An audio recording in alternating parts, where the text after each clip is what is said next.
Granite వ్యాపారుల నుంచి లంచాలు వసూలు చేస్తూ మైనింగ్ శాఖ డీడీఎంఎస్ శివశంకర్ సీబీఐకి చిక్కాడు. ఒంగోలులోని ఓ రెస్టారెంట్ లో 2 లక్షలు లంచం తీసుకుంటుండగా ఆయన్ను సీబీఐ అధికారులు అదుపులోకి తీసుకున్నారు. మైన్ సేఫ్టీ విభాగంలో డిప్యూటీ డైరెక్టర్ గా పనిచేస్తున్న శివశంకర్ ప్రకాశం జిల్లా బల్లికురువ చీమకుర్తి ప్రాంతాల్లో గ్రానైట్ క్వారీలో తనిఖీలకు హైదరాబాద్ నుంచి సోమవారం వచ్చి బల్లికురువలోని పలు గ్రానైట్ క్వారీల్లో శివశంకర్ తనిఖీలు చేశారు.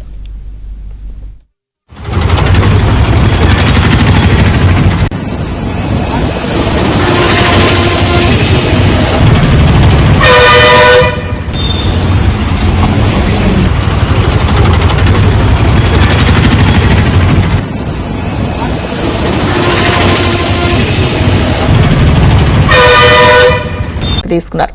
మైన్ సేఫ్టీ విభాగంలో డిప్యూటీ డైరెక్టర్ గా పనిచేస్తున్న శివశంకర్ ప్రకాశం జిల్లా బల్లికురువ చీమకుర్తి ప్రాంతాల్లో గ్రానైట్ క్వారీలో తనిఖీలకు హైదరాబాద్ నుంచి సోమవారం వచ్చి బల్లికురువలోని పలు గ్రానైట్ క్వారీల్లో శివశంకర్ తనిఖీలు చేశారు.